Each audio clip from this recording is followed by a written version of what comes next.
So now, instead of you just writing in the number or the int position as we go through the loop into the lucky dip label.txt, what I'm going to do now is instead each time is to put in a random number.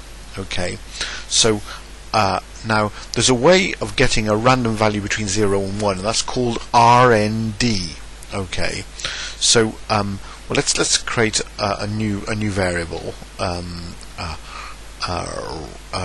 dim random int as integer equals. Okay, now here we go. We can say something like, when we want to well, I'll show you. So let's say int open bracket RND open bracket close bracket times 10. Okay, so now RND, that brings you a number between 0 and 1. Okay, so it could be 0.3, 0.4, 0.5, 0.6, whatever, 0.7234, whatever. Multiply that by 10. Okay, so if it's 0.6, it becomes 6 or 6.7, whatever. Int gets rid of anything after the decimal point, and then we've got our little random number. Okay, so instead of the int position, I'm going to type in a random number there, but it might be difficult to show them apart here, so I'm going to add a little dash so that you can separate them quite easily and you'll be able to see it. So it's very similar to what we've just done. Okay, and now I'm going to run it, and what you should see now is a set of 6 numbers, but they are kind of random and separated by dashes. So if I click submit, okay, what I get now, 755237.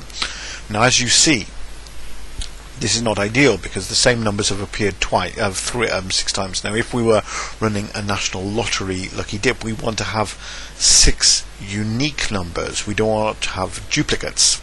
Okay, of course I've done it through a very small number of 10. Okay, but this could always happen, even if it were indeed 49 with a number that we were actually going for. If I stop this down, so now, so by doing this as you see, int rund times 10 gives us a random number between 0 and 10.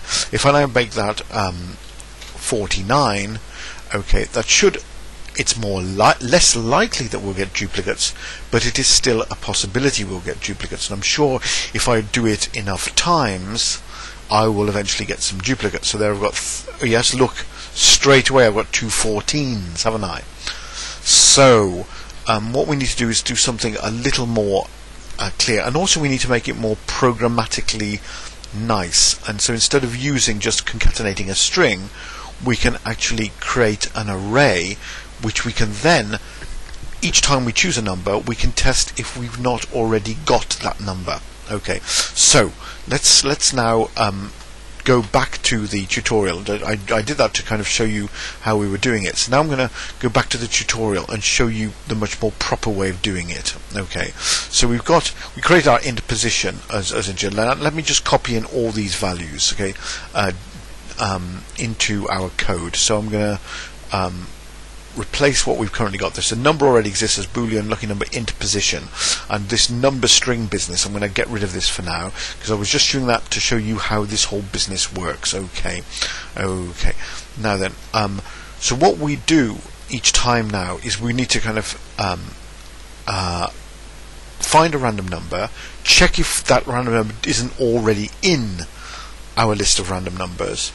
If it isn't in our list of random numbers, we can add it to our list of random numbers, but if it is already in our list of random numbers, we have to do another check. Okay, so we have to do find another random number until we've got 6 completely unique random numbers. Okay, so let's go back into that code again. Okay, so we'll do that. I'm now going to just copy some of this code in. So we've got do here, so I'm going to replace my current code with this. Lucky number equals int rund times 49 plus 1. So that'll give us our random number. Okay, now then here we've got this check if number already exists, is number already selected. Okay, so I'm actually, before I get onto that, I'm going to copy the rest of this code in first. Okay, so if it says at this point I mean that in position will still need to be added. Okay, but anyway, I'm not sure whether it comes before or after. I'll put it before for now.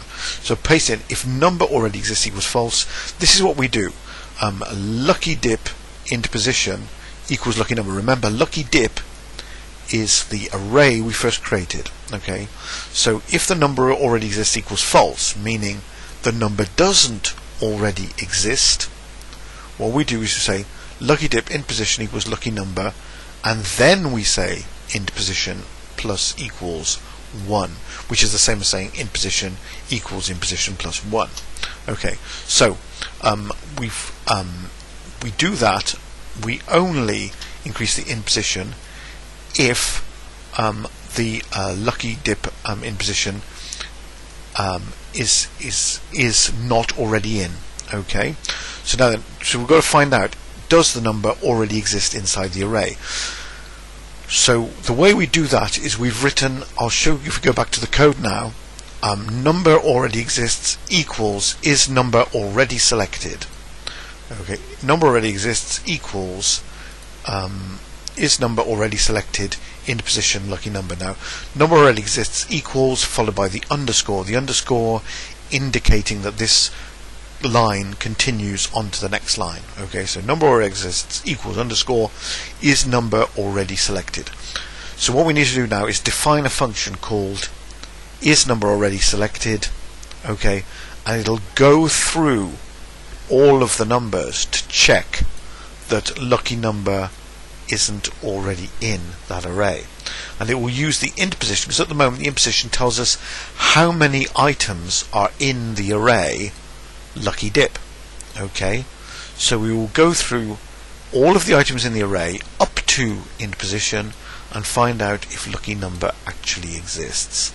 So let's now do that, and that is called, that's by a function. So function, oh god, so the function what's it called, is number already selected, and it's got two parameters. Okay, let me just go back to the code to actually find these two parameters. Okay, and let's find that function. Okay, is number already selected. Okay, so here it is. I'm going to copy that, and I'll copy it and then I'll explain to you what is going on in it. So there it is. Function is a function already selected. So it takes two integers as inputs. Okay, remember a function is something which takes inputs and gives an output. First integer is how many items are already in the array. Okay, into position. And the second number is the random number we have just selected. Okay, so dim I is an integer, dim number already exists as boolean equals false. Okay, so we're saying that we are assuming at the beginning that the number already exists is not true. So we're assuming that this number does not yet exist, but we will check. So for I equals 0 to P equals to P minus 1, meaning the latest position. Okay, so if we're at position 3, checking 0, 1 and 2. Okay, if lucky dip I equals n, namely the lucky number we've just generated, if therefore among the previous numbers we also have the current number, we can say that the number already exists, and at that point we can leave the loop and we can say number already exists. So this is a for loop here. What we did above was a do loop. This time it's a for loop, and we're going through all the items that are in that array lucky dip, and we're checking if that value that we've only just generated, the latest random number, already exists. And if it does already exist, we return a true, and if it doesn't, then the initial assumption that number already exists equals false remains, and that is the thing that gets returned. Okay, so let's look now at our code. Do, we've got our lucky number. We check if it already exists, and we find, and the number already exists becomes the variable number already exists will be either true or false, depending if that number has already been selected. If it is false, if the number therefore has not yet been selected, we can then add it to our array of numbers. Okay, and so therefore, and once we've added to our array of numbers, we can increase into position, and then at the end of the loop we can check if in position equals 6. Once it's equal 6, we know we've got to the end. Okay, and then if we look back in the tutorial, what we did before, we actually showed a concatenated string, but in the tutorial we've got at the end of the function called by the button, we've got a function called display lucky dip, called display lucky dip.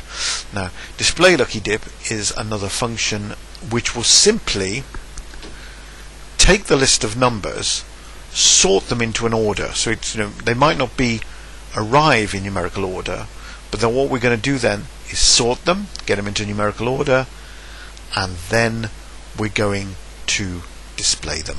Okay, so let me just copy this display lucky dip. I'm going to copy that, and I'm going to put that into my code, and after the end of this subroutine, there's display lucky dip, and I'm going to run that function. Display lucky dip is a subroutine rather than being a function, because it doesn't return anything. All it does is it sorts the array of numbers in numerical order, and then using a for loop goes from 0 to 5 and adds numbers one by one to the list of numbers, which eventually goes into the label called lucky dip label. Okay, so there it is. Now, having done all this, I'm not sure that the code is necessarily going to work, but let us hope it does. And so let's kind of press the stop button and let's run again.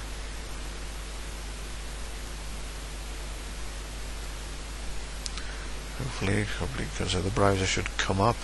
So lucky dip, choose your 6 numbers, press submit, and there you have, as you see, a set of random numbers which could be your national lottery numbers.